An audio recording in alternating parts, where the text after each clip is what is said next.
Hey y'all, I'm James Wright and welcome to the shop. Today we're going to be talking about rust removal. So you bought this beat up, rusted old plane. How do you get that rust off and take it back to something that's nice and shiny looking? Let's dive in and take a look at this.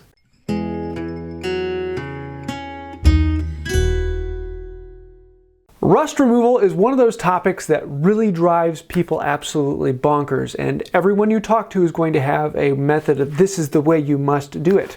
Kind of like a lot of other things in hand tools. So today I want to go through a whole bunch of different methods and compare and contrast and give you ideas about what's good for some things and what's not good for other things. So this might help out a little bit. The first thing you have to understand is what exactly is rust. Rust is iron. It is the material you're working with, and there's a couple different things that come into problems with that because it's the oxidized form of iron, and people think that it's something completely different, like paint you strip off of a tool. Well, it's not. And no matter what you do to attack the rust, you're also going to be attacking the metal underneath because it's the same substance. And so you're drawing that line of how much rust do you want to remove or how much of the bare metal do you want to remove, and there really isn't a clear line there. It's a very gray area. So how aggressive do you want to be on the tool? That's something you got to ask yourself first. So you have to ask yourself, what kind of surface do you want? Do you want that patina, the old look of steel where it has a bit of weathering on it, it has some coloring into it? Or do you want it to be pristine, clean, and buffed up and shiny? That will determine how much of this you want to do. A lot of people like to keep that patina look. The problem is if you have too much rust like this beast, which is it's basically just rust, you can tell there's a lot of pitting in here, you're gonna have to do a lot of work to get this shiny, but the amount of work you're gonna have to do to get this rust off of here isn't going to leave you much of patina. So you have to ask yourself, where do you want to fall in that line? So let's look at some of your options. Number one, there is sandpaper, or an aggregate that will allow you to actually take the tool and sand the rust off. This can actually be one of the softest methods of working on this, or it could be one of the most aggressive. It really depends on the sandpaper you're using and how far you're going to take it. And normally on something like this, if I'm going to sand it, I'm going to go really aggressive because I've got a lot to get down through. I'm probably also going to be using an oil on there, a WD-40 or something like that, to move the slurry out of the way. But I'll probably be starting with something around 100 grit and then take it up to around 400 grit. That's the surface I like on there. If the sandpaper is too aggressive for you, you can go to something like a Scotch-Brite pad. And if all that elbow grease is just too much work, then you can go to a grinding wheel and put on a wire brush. A wire wheel on there will take off a lot of material fairly quickly, and especially if you're using something like brass, it will knock off the rust without hurting the steel that much. So you can kind of play it back and forth in that range of how much material do you want to take off and how much time do you want to spend on it. The next one in the continuum of how cheap is it is vinegar. This is probably one of the cheapest methods to do it really well. And vinegar is an acid, and it will eat through the metal entirely if you leave it in there long enough. But rust eats off much quicker, and so therefore this will work on the rust much quicker than it will on the actual body. So as long as you keep an eye on it, this will take it off very, very quickly and effectively. Usually what I'll do is I'll get a vinegar and I'll mix it 50-50 with water, and then depending upon the rust, it can be anywhere from an hour to 6 hours, maybe a day long in the bath. If it's not quite fast enough, I can actually mix in some salt, and that will make it more aggressive. But usually I'm just going to do vinegar 50-50. Now, one of the downsides to vinegar is it leaves kind of a black surface on there. Now, one of the things I like about that is it gets very close to that patina look that a lot of people want in a plane. And so I'll take it out of the vinegar bath and I'll rub it down with a soft Scotch-Brite pad, and that gets rid of most of the black, but then it will work it into the surface and you get that nice patina look. And so vinegar can give you that really nice old look without spending too much on it. The problem is you have to be careful not to leave it in there too long, and if you're in a small area, the fumes from this may actually cause other metal around to rust. So you may want to do this in an open area or out in the garage or somewhere right away from your really nice tools. Now, it's not a huge effect, but some people really worry about that, so just something to keep in mind. If I have a plane that's really nice and I want to remove a spot of rust, a lot of times I'm going to go out and get something like a PB blaster or a penetrating oil, and I'm going to put that on a Scotch-Brite pad or something like soft like that, and that will allow me to work the rust off of that one area, and I can do that without hurting the whole plane, without sanding something down and getting a spot of really shiny metal and then patinaed metal. And so having something small like this can work for great little spots, but if I'm going to do the entire plane, yeah, that's not going to work very well. So that's most of the cheap options, and a lot of times that's where I'm going to be going. The vinegar and sanding, you can get a lot of work done very quickly and very efficiently and have a good control over where you're going to leave it. But if you want to spend a little bit more money, you can get something that works a little bit faster, a little bit more efficient, or gives you more of that style you're looking for. When I want to go onto that, I'm probably going to be grabbing something like a WD-40 Specialist. Now, this isn't WD-40 like you get in the can. This is a Specialist. It is a rust remover bath. And the reason I get this is it's relatively cheap in comparison to others, and I can get it at any of the big box stores. So I carry this. A lot of people really like to use Evaporust. Works almost identically to this. The only problem is I don't have a place around here where I can go and just buy it. And so because of that, shipping it becomes very expensive to ship a gallon. So getting this in the store is a little bit cheaper. So that's why I use the WD-40 Specialist. If I had a place around that had Vaporust, I'd probably use that as well. I've played with both of them, and I find the two of them to be almost identical in how much they take off and the surface they leave you. So I really like both of them. Also, there's Metal Rescue. One of the nice things about that is you can actually order it in a concentrated form, so it's much cheaper to shipping, and sometimes that can actually be cheaper than buying the whole gallon, because then you just pour it in with water and make it up.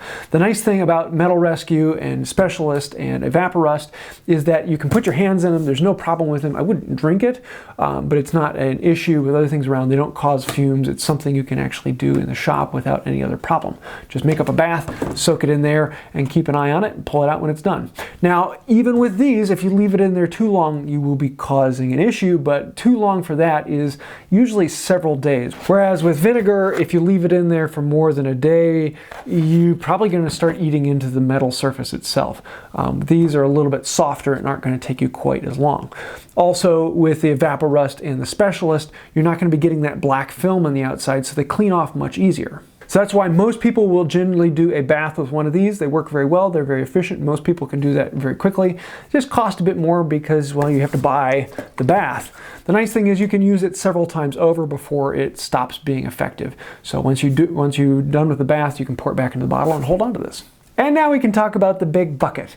This is actually an electrolysis tank. And what this does is it runs electricity through the anode, through the electrolyte inside, and through the cathode. And you're actually running electricity through it. And this will take off metal and move it from the anode to the cathode. So it will take it off of the body itself. Now again, just like with any other, if you leave it in here too long, you're going to start eating into metal. If you leave it in there long, you will end up with absolutely nothing, but it will take several weeks to eat through the entire plane. But the nice thing about this is it really is a very efficient way of doing a lot of things. It is a bath that works very quickly. It's something you can control very easily with the amount of electricity. I'm actually going to have a video coming out Saturday talking through how to make one of these, and a lot of people absolutely swear by this. The only problem with it is it's in the water, and when you pull it out of the water, you have to oil it down quickly, otherwise you're going to be getting a lot of flash rust. But they do actually work really, really well. You're just going to be spending a little bit of money and setting it up the first time. I use mine with an old car charger. You need an old car charger, anything with a brain. You hook it up to this and it'll say, hey, that's not a battery, I'm not going to do it for you. But these, with one of these, you can actually do quite a bit of work pretty quickly, especially if you're working on larger things with a large tank. This is a great way to take off rust and leave you with a really nice surface. It gives you a very good patina as well on the surface. So I like using this for some things, but I don't use it as much as I would for some of the other baths or just using good old sandpaper. The last method I use is sandblasting. Now I don't have a sandblasting cabinet down here. I actually have 3 of them out in the garage, as well as a sandblasting tank for large items. And the nice thing about that is you can take off Japanning and paint and grime and grunk and all that other thing. All these other methods, you have to actually clean the metal down first. If there's any wood dust and grime and oil on them, you have to remove that before putting it in the bath. With a sandblaster, you just put it in there, you blast it off, you're done. You're down to pure bare metal, and depending upon the aggregate you use, I use soda, which is a very soft material. It will slowly eat through Japanning, but once you get down to metal, it just doesn't do much, and so I really like using soda for blasting. There are things that will work through it much faster, but that's what I like. Downside is you have to buy the blasting chamber, and then you have to hook up the vacuum, and then there's all these things that go into making a good blasting chamber, and it is a rabbit hole you will go down very quickly. And even if you go to Harbor Freight and buy a $100 blasting chamber, then the next thing is you need the compressor, and then you're going to have the vacuum hooked up, and then you're going to want lighting inside, and then you're going to want all these other things and agitators and a better hosing system, and before you know it, you've spent $600 on the blasting cabinet. So it is a very expensive way to do it, but if you're going to be doing a lot of stripping and cleaning down, it is a great way to get down to it. The problem with it is you're going to be eating through the metal and you're not going to be leaving as good a patina if you're not careful.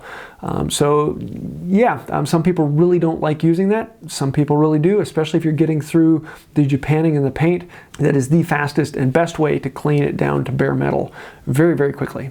So with all this being said, there are lots of different ways to clean the tool. Are you taking the paint off? Are you just wanting to clean them up? Are you just hitting one spot? Are you wanting to take it all down to bare metal? How much patina do you want to leave on there? What do you want the surface to look like when it's done? These are all things you have to take into mind, as well as how much money do you have to spend, because there are some very expensive ways to do it and there are some really, really cheap ones. I mean, I can make a vinegar bath for $1.50 and it will last me quite a while.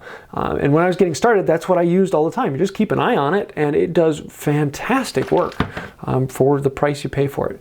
So find that sweet spot. Play with a couple different things and see what you like. Most people try one or two methods and then they find something that works and they stick with it because you don't need all of them. You just need one or two to work for different particular types. Now with a topic like this, I know I created far more questions than I created answers, and I'm sorry for that. I could probably have an entire video on each and every one of these methods. I could probably even do a full series showing each one, like I'll be doing with the Electrolysis Tank, showing how to make this. There's a lot of different ways of doing this, and everyone's going to have a different say on what they say is the best way to do it. So experiment, try and find what works for you, and have a fun time with it, because it's always great when you take an old rusted boat and you turn it into something that is absolutely fun to use. And that is where the joy of restoration really comes in. So I hope you liked this video. If you did, please let me know down below. If you have any other ideas, concerns, thoughts, throw those down there below and I will get to as many of them as I possibly can. I do also want to say a huge thank you to the patrons on Patreon. You guys are the reason why Wood I Write is still here. Thank you for that. If you'd like to find out more about that, there's a link to Patreon in the description below. So that's it for today, and until next time, have a wonderful day. Those of you from the Rust Belt, we're coming for you.